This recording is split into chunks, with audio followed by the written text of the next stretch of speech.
Bienvenue à tous dans cet épisode de La Lettre Pro, le podcast IA. Je suis Frédéric Brulatour, le rédacteur en chef de La Lettre Pro. Aujourd'hui, nous allons explorer les sujets qui font l'actualité dans le monde de la radio et du podcast. Commençons avec un chiffre impressionnant, 51,9 millions.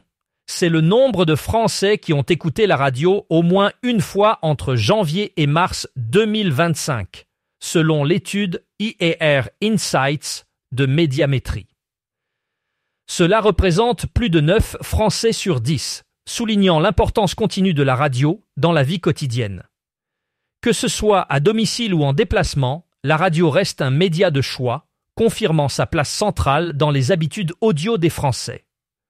Cette étude démontre que, malgré l'évolution des technologies et l'essor des plateformes numériques, la radio conserve une audience solide et fidèle. Radio Paname a enregistré une hausse significative de son audience en Île-de-France avec une augmentation de 3,5%. Cette progression témoigne de la dynamique positive que la station continue de suivre. Actuellement, Radio Paname compte 137 000 auditeurs hebdomadaires dans la région et atteint un total de 388 000 auditeurs au niveau national. Ce succès souligne l'ancrage du DAB+ dans le paysage radiophonique et la pertinence du positionnement musical de la station. En misant sur une programmation qui séduit un large public, Radio Paname conforte sa place parmi les stations préférées des Franciliens. Cette progression pourrait encourager d'autres stations à adopter des stratégies similaires pour capitaliser sur la croissance de l'audience en région parisienne. Kiss FM propose une initiative captivante en partenariat avec Air Canada, offrant à ses auditeurs un séjour inoubliable à Orlando, au cœur de Walt Disney World. Ce package exceptionnel inclut 2 vols aller-retour entre Nice et Orlando via Montréal, un hébergement de luxe au Walt Disney World Swan and Dolphin, 2 billets pour les parcs Disney, ainsi qu'une enveloppe de $500 pour faire du shopping au prestigieux Mall at Millenia. Cette opération s'inscrit dans la stratégie de Kiss FM pour renforcer sa proximité avec son audience et valoriser ses collaborations internationales.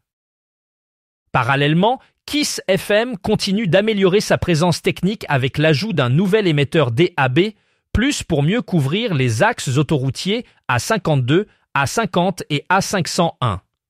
Avec désormais 8 émetteurs numériques, la station assure une couverture optimale en Provence et sur la Côte d'Azur, garantissant une expérience d'écoute supérieure pour les auditeurs en déplacement. De plus, la station prépare activement son événement musical annuel, le Kiss FM Live, prévu pour le 1er juillet à Saint-Laurent-du-Var. Cet événement gratuit s'inscrit dans la programmation estivale et contribue à la visibilité récurrente de la station. CI Média est désormais le régisseur exclusif des stations de radio de Lagardère dans la région sud, incluant Europe 1, Europe 2 et RFM. Ce partenariat, effectif depuis le 1er mai 2025, vise à renforcer la présence locale de Lagardère tout en consolidant la position de CI Média en tant qu'acteur majeur dans la région. Grâce à cette collaboration, le groupe Lagardère bénéficie d'une implantation locale plus puissante et réactive, ce qui pourrait optimiser leur stratégie de marché dans le sud de la France. Cette alliance stratégique entre CI Média et Lagardère souligne l'importance d'une gestion locale efficace pour accroître l'impact et l'audience des stations de radio dans une région aussi dynamique que le Sud. Le groupe de recherche et d'études sur la radio, ou GRR, organise un séminaire en ligne qui se consacre à l'interaction entre radio et migration.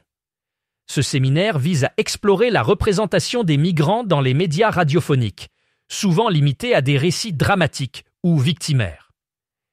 Il met en lumière la complexité des rôles que jouent ces émissions, que ce soit sociales, politiques ou pédagogiques, et leur capacité à rendre visibles les dynamiques migratoires. 3 interventions sont prévues. Marine Beccarelli discutera de l'autre Radio Paris, en analysant le rôle de la radio de l'exil espagnol en France entre 1945 et 1974. Lassane Yameogo se penchera sur Allo Diaspora, une émission qui aborde les problématiques de l'émigration burkinabé. Enfin, Thierry Lefebvre analysera la régulation des radios de l'immigration à Paris dans les années 1980. Ce séminaire se tiendra en ligne le samedi 17 mai 2025, de 9h à 11h30, accessible librement via Zoom. En Allemagne, la radio continue de dominer en tant que premier canal d'écoute musicale.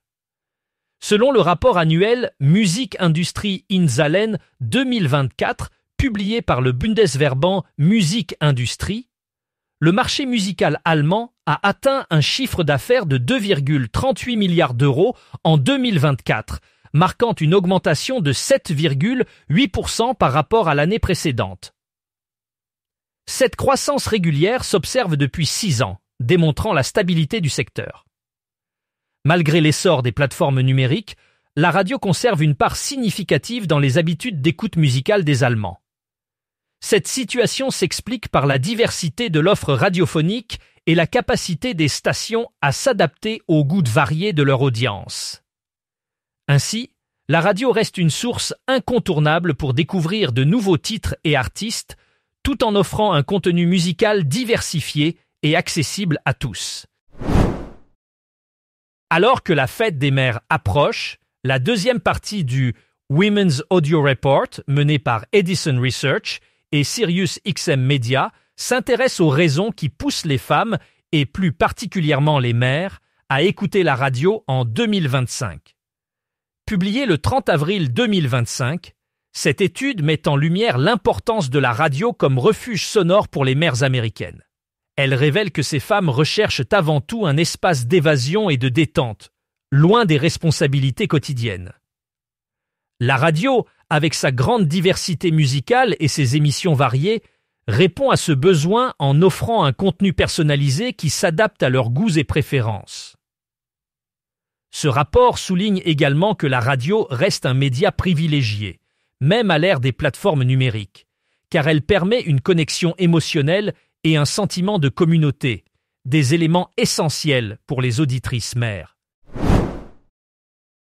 Le Energy Music Tour s'installe à l'hippodrome Paris-Longchamp ce dimanche 11 mai en partenariat avec France Gallo pour la journée des Émirats de Poule d'essai. Cet événement unique propose un concert gratuit sur invitation débutant à 19h45 après une journée de courses hippiques et d'animations diverses dès midi. La scène accueillera de nombreux artistes populaires de la programmation actuelle de Energy, tels qu'Aya Nakamura, Charlotte Cardin, Amir, Pierre Garnier, Elena, Joey Douettefilet et DJ Benz, avec un pré-show assuré par Morgan Nagoya. Les invitations sont à gagner en écoutant Energy, en visitant energy.fr ou via les réseaux sociaux de la radio. De plus, l'événement sera largement relayé sur les supports numériques de Energy, offrant des contenus exclusifs et des images des coulisses sur leur plateforme numérique, notamment energy.fr et les réseaux sociaux. Pour l'Association des radios privées, ou APR, la radiodiffusion terrestre, notamment la fréquence modulation et le DAB, doit être considérée comme un outil essentiel de sécurité publique. Cette position a été réaffirmée suite à une panne de courant qui a touché récemment l'Espagne et le Portugal. Lors de cet incident, la radio a été le seul média capable de fournir des informations en continu, alors que les services numériques, tels que les réseaux mobiles et l'Internet, étaient indisponibles. Cette situation a mis en lumière l'importance des transmissions radio traditionnelles en tant que moyen fiable de communication d'urgence. L'APR, qui regroupe plus de 250 radios et télévisions privées en Allemagne, insiste sur le fait que la radiodiffusion terrestre doit rester un pilier des infrastructures de sécurité publique, assurant une diffusion d'informations vitales en cas de crise. C'est tout pour aujourd'hui dans cet épisode de La Lettre Pro, le podcast IA. Merci à tous de nous avoir écoutés. Pour en savoir plus sur ces sujets et bien d'autres, n'hésitez pas à visiter notre site lalettre.pro et abonnez-vous à notre newsletter quotidienne pour rester informé. À demain pour un nouvel épisode.